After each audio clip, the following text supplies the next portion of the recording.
이사야 65장 1절부터 7절 말씀 가지고 함께 나누겠습니다.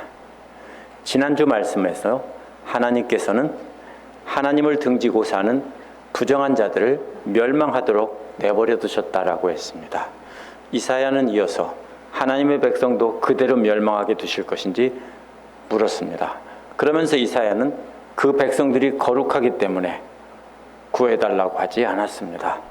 하나님은 토기장애와 같이 진흙과 같은 우리를 창조하셔서 자녀 삼아 주셨기 때문에, 우리가 하나님의 자녀이기 때문에 좀 불쌍히 여겨주면 안 되겠느냐는 겁니다. 이어지는 오늘 말씀에서 이사야의 간구에 대한 하나님의 응답이 나옵니다. 하나님께서는 이미 백성들의 기도에 응답하여 긍휼히 여길 준비를 하고 계시지만 백성들은 아버지께 긍휼히 여겨달라고 요청하지도 않았다는 겁니다. 하나님 대신 우상을 숭배하면서 스스로 거룩한 백성이라고 다른 사람들을 멸시하기만 했다는 겁니다. 그런 자들에게 하나님의 진노를 쏟아부으시겠다는 겁니다. 이 말씀 보면서 우리는 어떻게 해야 하나님의 진노를 피하고 긍휼히 여기시는 하나님의 품에 안길지 생각해 보도록 하겠습니다. 1절부터 2절에서는 아무도 찾지 않았다는 말씀이 나옵니다. 1절에서 하나님께서는 자신을 드러내는 모습을 4단계로 설명을 합니다. 4단계를 잘 봐야 됩니다. 첫째, 나는 내 백성의 기도에 응답할 준비를 하고 있었지만 내 백성은 아직도 내게 요청하지 않았다라고 했습니다. 하나님은 누구든지 찾기만 하면 금방 찾을 수 있다는 겁니다. 어떻게 요청을 했습니까? 말로 요청하는 겁니다. 말로 요청하기만 하면 하나님이 즉시 그 기도에 응답해 줄 준비가 되어 있는데 아무도 그렇게 하지 않았다는 겁니다. 문제는 하나님을 찾게 해달라고 요청하는 사람조차 없었다는 것입니다. 첫 번째는 하나님께서 들으실 수 있도록 말로 요청하는 사람이 하나도 없었다는 뜻입니다. 두 번째도 첫 번째와 똑같은 구조로 되어 있습니다.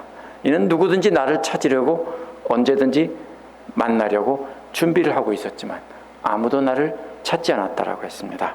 이번에는 한 걸음 더 나아가서 하나님 자신이 발견되도록 허락하셨다는 겁니다. 그런데 아무도 하나님을 발견하려고 찾는 사람이 없었다는 겁니다. 두 번째 부분에서는 말이 아니라 행동으로 하나님을 찾을 생각을 하는 사람이 하나도 없었다는 겁니다. 무슨 말입니까? 실제로 하나님을 보려고 하는 사람이 없었다는 뜻이 아닙니다. 하나님은 보이지 않죠.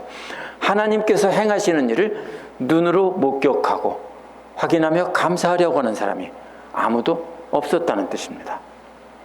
요청하지도 않고 또 하나님께서 행하시는 일을 보려고 하지도 않고, 첫 번째 부분에서 그 백성들이 요청하기만 하면 즉시 응답할 준비를 하고 계셨습니다. 근데 하나님만 멋쩍게 아무도 요청하지 않았습니다. 아무도 긍휼히 여겨달라고 기도하지 않았습니다. 그래서 이번에는 하나님을 누구나 발견할 수 있도록 놀라운 표적을 통해서 하나님 자신을 드러내셨다는 겁니다. 그런데 아무도 하나님이 보여주시는 표적을 보려고 하지도 않았다는 겁니다. 참 답답하죠. 그러자 하나님은 세 번째 행동을 하셨습니다. 내 이름을 부르지 않던 나라에게 내가 여기 있노라, 내가 여기 있노라 하였노라 라고 했습니다. 여기서 내가 내 이름을 부르지 않던 나라를 이방 나라로 해석하는 사람들이 많습니다. 성경 해석자들 중에. 그런데 이는 여전히 이스라엘일 수 있습니다. 왜 그러냐면은 주의 이름으로 일컬음을 받지 못하는 나라가 되었나이다. 63장 19절에서도 역시 이스라엘 백성을 말했습니다. 여기서 보면은 아무도 들려주려고 해도, 잘 순서를 봐야 됩니다. 아무리 보여주려고 해도 전혀 관심을 보이지 않자 하나님께서 정말로 다급해졌습니다. 그래서 이번에는 하나님 이름을 부르지도 않던 자들에게 자신을 드러내시면서 여기 있다, 여기 있다고 들려주셨다는 겁니다. 그럼 이번에는 뭡니까? 보여주신 것과 여기 있다, 여기 있다 말로 들려주신 것을 한꺼번에 하신 겁니다. 그런데도 아무도 쳐다보지도 않고 있다는 것입니다. 처음에는 요청만 하면 응답하려고 준비하고 계셨어요. 근데 아무도 요청하지 않았습니다. 두 번째는 발견할 수 있도록 스스로 놀라운 역사로 드러내셨어요. 근데 아무도 드러내신 것을 보려고 하지 않았어요. 그래서 아무도 찾지 않자 세 번째는 너무 답답해서 얘들이 눈이 멀었거나 귀가 멀었거나 아니 입이 없거나 아니면 눈이 없거나 둘 중에 하나인가 보다 해서 이번에는 보여주시면서 내가 여기 있다 내가 여기 있다 이렇게 들려주시기까지 하셨는데 그런데도 아무도 보려고 하지 않았다는 겁니다. 마치 이런 것과도 같습니다. 비유로 말하면 자녀들에게 좋은 선물을 준비해 놓고 그냥 주기가 뭐하니까 얘들아 아버지 어디 계세요? 라고 부르면 내가 숨어 있다가 나타나서 너희들에게 선물을 줄게 라고 아버지가 했습니다. 그런데 자녀들은 아무런 관심을 보이지 않습니다. 오직 전화기 가지고 뿅뿅뿅뿅 게임만 하고 있습니다. 그러자 이번에는 자녀들에게 이 게임이 재미없는가 보다. 이번에는 숨바꼭질을 하자. 자녀들에게 제안을 했습니다. 만약 아버지가 숨었는데 아버지를 발견하면 큰 선물을 주겠다 라고 했습니다. 근데 아무도 숨바꼭질을 해서 아버지를 찾으려고 하지 않습니다. 자녀들은 여전히 전화기를 가지고 뿅뿅뿅뿅 게임만 하고 있습니다. 답답해진 아버지는 아예 자녀들 앞에 서서 나 여기 있다 나 여기 있다 라고 외치면서 나한테 오기만 하면 내가 선물을 줄게 라고 말을 합니다. 그런데 아무도 관심을 주지 않고 여전히 전화기 가지고 게임만 합니다. 이런 장면입니다. 정확하게 비유로 말하자면. 그러자 인내심 많은 아버지는 포기하지 않고 다음 단계로 넘어간 것이 2절입니다. 제멋대로 가며 악한 길로 가는 반역하는 저 백성들을 맞이하려고 내가 종일 팔을 벌리고 있었다라고 했습니다. 악한 길로 가는 반역하는 저 백성이란 하나님의 뜻을 거역하고 자신의 생각을 따라 좋지 않은 길을 가는 백성이란 뜻입니다. 좋지 않은 길이란 좋은 길의 반대입니다. 좋은 길은 하나님께서 보여주시는 길이고 하나님께서 말씀하시는 길입니다. 좋지 않은 길은 그 반대의 길입니다. 하나님께 나가는 길이 좋은 길인데 반대로 멸망하는 좋지 않은 길로 가고 있다는 겁니다. 그 길은 하나님의 생각을 따르지 않고 자신들의 생각에 따라 자신들이 좋아하는 것을 따르는 것입니다. 더 큰 선물 준다고 하는데 듣지도 않고 전화기로 오락게임만 하고 있는 것과도 같습니다. 이는 하나님께서 더 애가 타서 적극적으로 드러내시는 모습입니다. 나 여기 있다가 아니고 아예 큰 길에서 두 팔 딱 벌리고 계시기 때문입니다. 그런데도 자녀들은 아버지께 등을 돌리고 무시하며 반대 방향으로 갑니다. 계속 여전히 전화기 가지고 게임만 하고 있습니다. 아버지 생각에 따르면 복된 일인데 그보다 더 좋은 게임기도 또 사주실 텐데 그것도 모르고 전화기만 가지고 계속 자기들이 좋아하는 일을 하고 있습니다. 그러면서 자신들이 원하는 길을 갑니다. 지금까지 살펴본 바 하나님께서 자신을 드러내시는 것이 4단계로 점점 더 강화됩니다. 그렇기 때문에 내 이름을 부르지 않던 나라는 이방 나라가 아니라 저는 이스라엘이라고 생각을 합니다. 만약 이방 나라라고 한다면 나라들이라고 했어야 되는데 원어에서는 나라입니다. 한 나라. 이방 나라라고 한다면 하나님께서 하나님의 백성을 막 부르다가 보여줘도 안 되고 요청만 하면 준다고 해도 안 되니까 그 다음에는 이방 나라들에게 자신을 드러내며 야 그러면 너희들이 와라 이러는 장면이 되는 것입니다. 그래서 하나님은 질투심을 불러일으켜서 하나님의 백성들을 돌아오게 하시려는 것이 되는 것입니다. 그런데 문제가 뭐냐면요, 이렇게 하면은 점점 더 강화되는 하나님의 역사가 맥이 뚝 끊겨버립니다. 본문은 분명히 하나님께서 한결같은 사랑으로 참아주시며 한없이 참아주시며 하나님께 어떻게든지 나오게 하려고 점점 더 강하게 보여주시고 들려주시는 장면입니다. 그런데 하나님의 백성들은 아무도 들은 채 하지 않고 자신들이 좋아하는 것만 하면서 자신들의 길을 가고 있다는 뜻입니다. 3절에서 4절은 우상하게 분향하며 거룩한 척하는 사람들이 나옵니다. 이렇게 하나님께서 부르시는 부르심에 들은 척도 안 하고 좋지 않은 멸망의 길을 가는 것이 무엇인지 3절에서 구체적으로 설명을 했습니다. 그것은 오락게임이 아닙니다. 제가 전하기 예를 든 겁니다.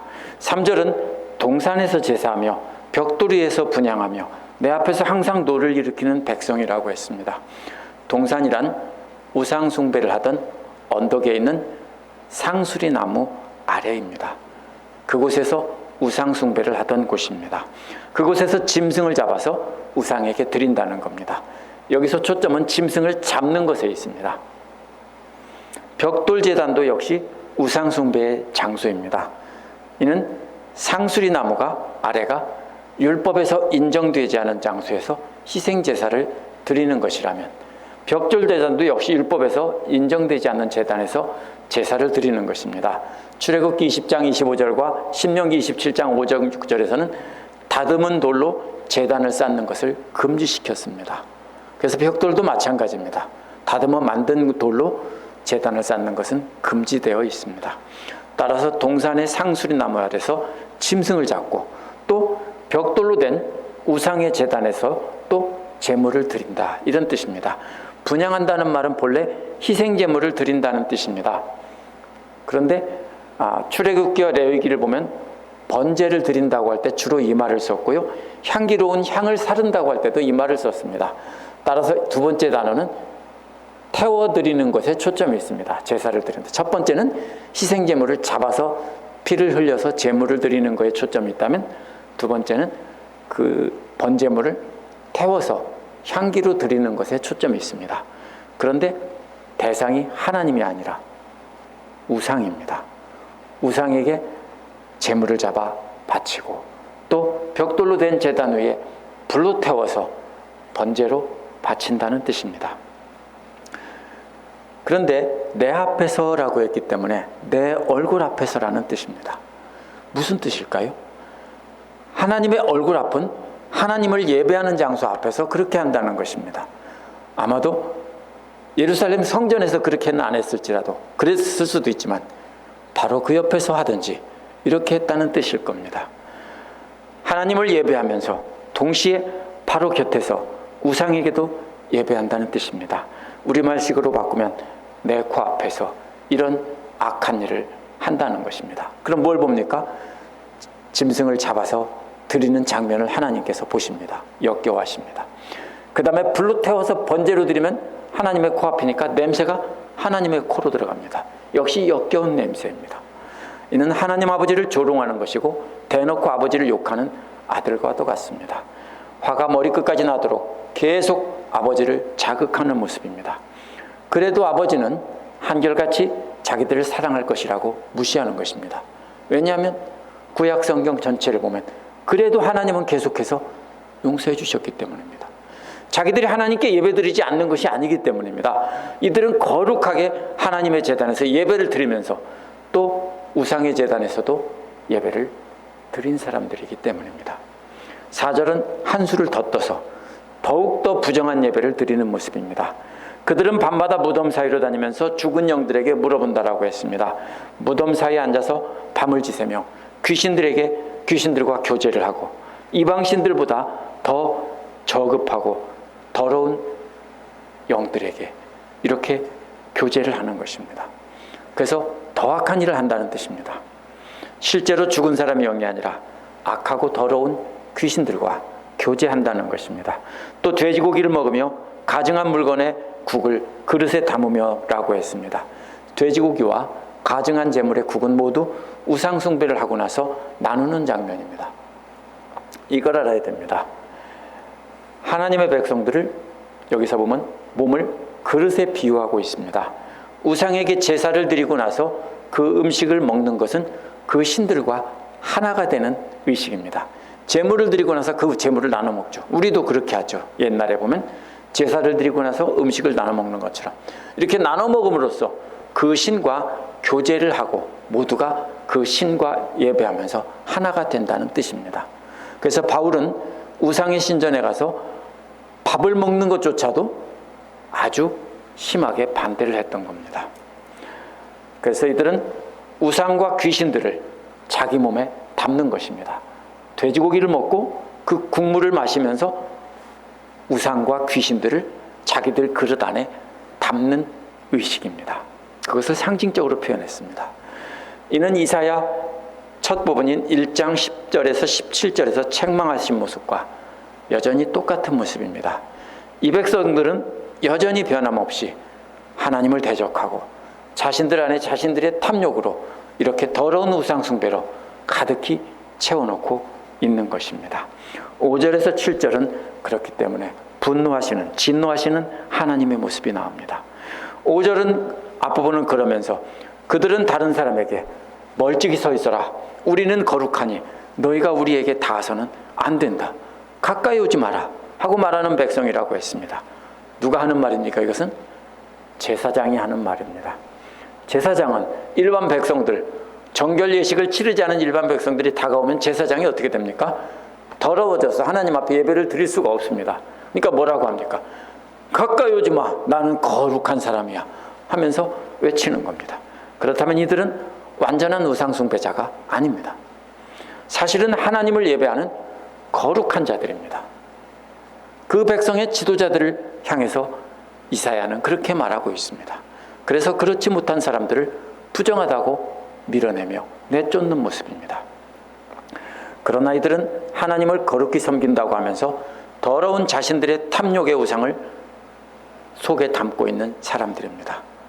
실제로는 자신들이 훨씬 더 부정한데도 겉으로만 거룩거룩 찾으면서 다른 사람을 부정하다고 멸시하며 공동체에서 내쫓는 장면입니다.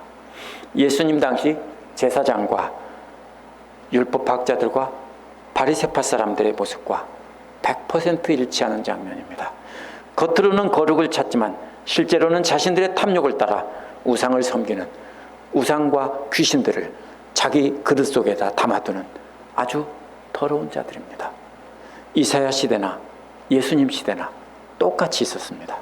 그렇다면 오늘도 역시 똑같이 있다는 뜻입니다. 5절 뒷부분은 내가 이런 자들을 내 코의 연기요 종일 타는 불이로다 라고 했습니다. 원어를 직역하면 이런 말입니다. 내 코 안의 연기, 하루 종일 타는 불. 두 가지로 해석할 수 있습니다.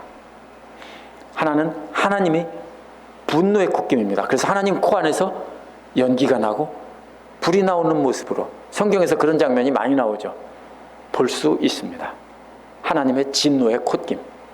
다른 하나는 하나님 코 안에 계속 연기를 피워넣어서 하나님에게 재채기가 나게 하고 매웁게 하는 것입니다.